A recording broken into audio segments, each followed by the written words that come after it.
Assalamualaikum warahmatullahi wabarakatuh. Selamat pagi teman-teman semuanya.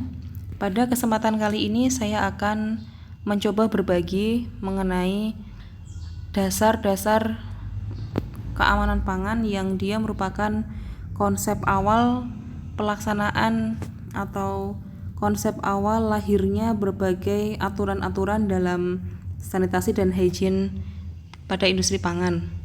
Nah, konsep ini dicurahkan atau dituangkan dalam ISO 22000 tahun 2005 yang berjudul FSMS atau Food Safety Management Systems. Requirements for any organization in the food chains. Jadi persyaratan-persyaratan yang harus dilengkapi, harus dilaksanakan oleh berbagai organisasi pada rantai pangan ya. Nah, di sini ada pilar keamanan pangan yang merupakan bangunan atau tingkatan pada ISO 22000 tahun 2005. Yang pertama dimulai dengan prerequisite program ya, atau program-program kegiatan yang mendukung tercapainya keamanan pangan begitu ya. Berupa penyiapan lingkungan, penyiapan karyawan, penyiapan proses dan segala macamnya. Jadi prerequisite program itu adalah program awalan yang digunakan untuk menyiapkan proses pelaksanaan keamanan pangan yang berikutnya.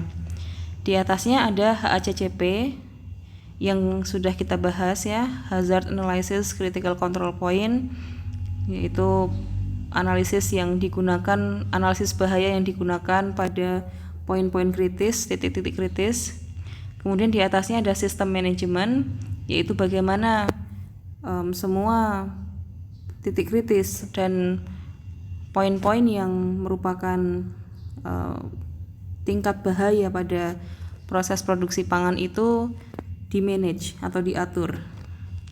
Kemudian yang terakhir, yang paling puncak adalah interactive communication, yaitu komunikasi antar semua pihak, baik itu dari karyawan, pimpinannya, sampai dengan rantai-rantai pada proses pada berikutnya, sampai dengan distributor pula ya. Nah, ini dia ya. Ini adalah interactive communications. Jadi karena dia namanya interaktif, maka ada timbal balik. Maka di situ ada panahnya, itu panah timbal balik begitu. Dari mulai konsumen ya, yang dasarnya konsumen sebagai pondasi ya, pondasi tercapainya atau pondasi sudah suksesnya atau belumkah pelaksanaan keamanan pangan ini, itu dievaluasi dari konsumen. Kemudian ada dari authorities atau pihak yang berwenang, yang di tengah itu merupakan food manufacturers atau pihak yang memproduksi pangan. Kemudian yang sebelah kanan itu merupakan orang-orang yang menjadi provider ya, termasuk provider alat-alat gitu ya, alat-alat, mesin-mesin, pesticides, kemudian drugs untuk ternak dan lain sebagainya. Nah, semua pihak ini itu harus mempunyai komunikasi yang aktif, yang interaktif, agar keamanan pangan itu dapat tercapai.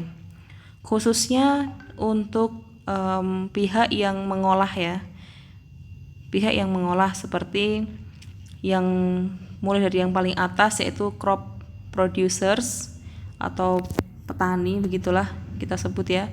Feed producers itu orang yang sudah membuat pakan ya, pengolah pakan. Jadi yang atas itu petani, kemudian kan petani itu menghasilkan crop atau hasil panen, kemudian ada produsen pakan untuk hewan, kemudian ada primary food producers atau produsen makanan utama, kemudian ada food manufacturers atau pabrik-pabrik perusahaan pangan.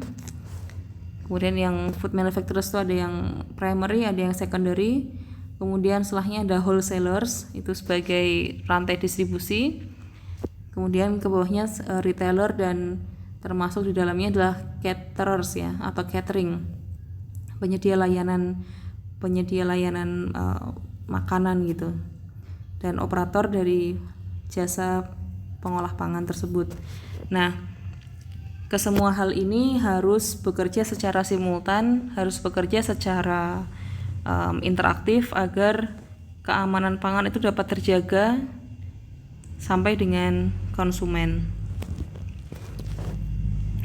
Persyaratan di ISO 22000 ini ada di dalamnya itu ada scope atau ruang lingkup, referensi, istilah dan definisi, sistem manajemen, tanggung jawab manajemen sumber daya, perencanaan dan realisasi keamanan produk, validasi dan verifikasi. Jadi kalau teman-teman buka ISO-nya, dokumen ISO itu di dalamnya ada 1-8 ini. Nah, ini ada organisasi yang terlibat di dalam rantai makanan ya. Rantai makanan bukan berarti rantai makanan dari predator sampai dengan ini ya, tapi dari orang yang memproduksi makanan sampai dengan konsumen.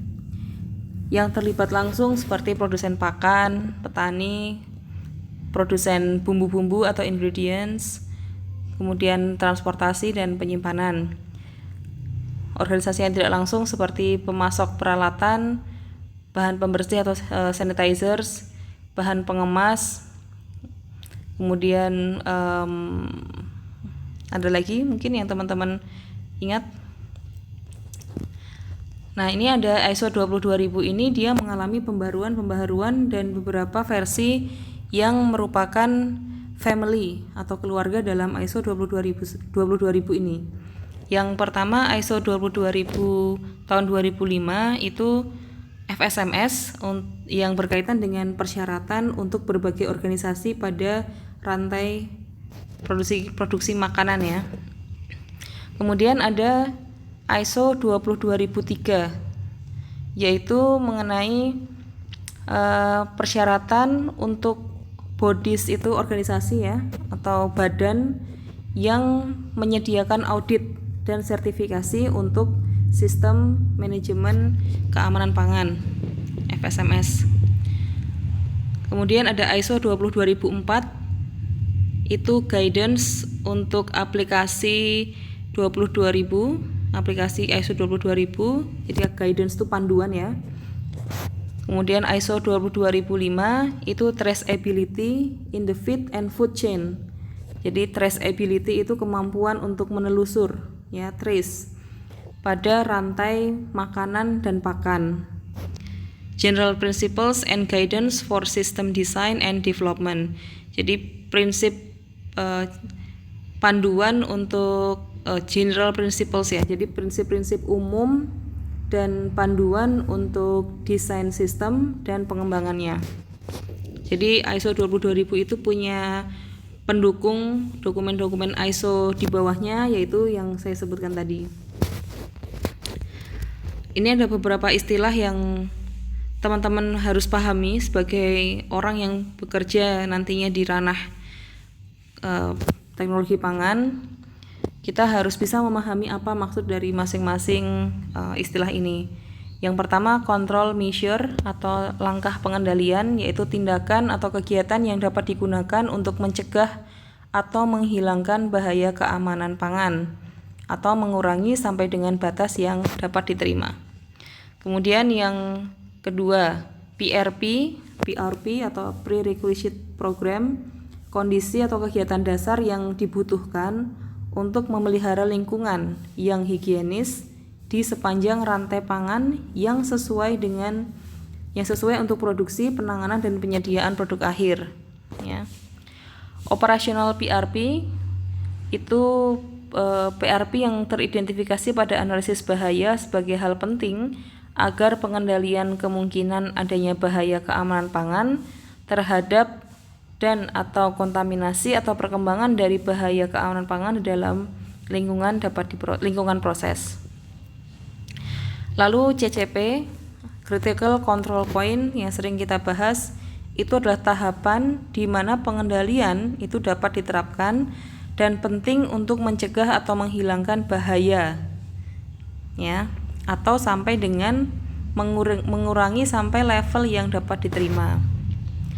Lalu CCP limit atau critical control point limit itu kriteria yang memisahkan batas yang dapat diterima dengan yang tidak dapat diterima. Jadi limit ini benar-benar batasnya. Verification yaitu konfirmasi melalui penyediaan bukti objektif bahwa persyaratan yang ditetapkan telah terpenuhi. Validasi, validation, konfirmasi melalui penyediaan bukti objektif bahwa persyaratan yang didefinisikan suatu tujuan penggunaan telah terpenuhi. Oke, ini ISO. Kita masuk pada ISO-nya. Persyaratan umum seperti ini mencakup produk, proses, dan lokasi. Jadi di dalam ISO ini dia mengatur tentang produknya, persyaratannya harus seperti apa, kemudian tentang prosesnya yang harus seperti apa, dan lokasinya yang bagaimana. Nah, ini teman-teman bisa baca sendiri ya. Persyaratan dokumentasi. Jadi teman-teman, saya ingatkan sekali lagi bahwa yang namanya sistem manajemen keamanan pangan atau yang secara umum kita bisa sebut di situ di dalam adalah pengendalian mutu, termasuk dalam bentuk pengendalian mutu itu merupakan kegiatan pendokumentasian. Ya, kegiatan utamanya adalah kegiatan pendokumentasian. Karena kalau tanpa dokumentasi maka tidak bisa ada peningkatan begitu ya. Kenapa kok kita melakukan manajemen mutu kan karena untuk kegiatan perbaikan terus-menerus, maka dibutuhkan dokumentasi. Termasuk di dalamnya di sini adalah persyaratan dokumentasi pada ISO 22000.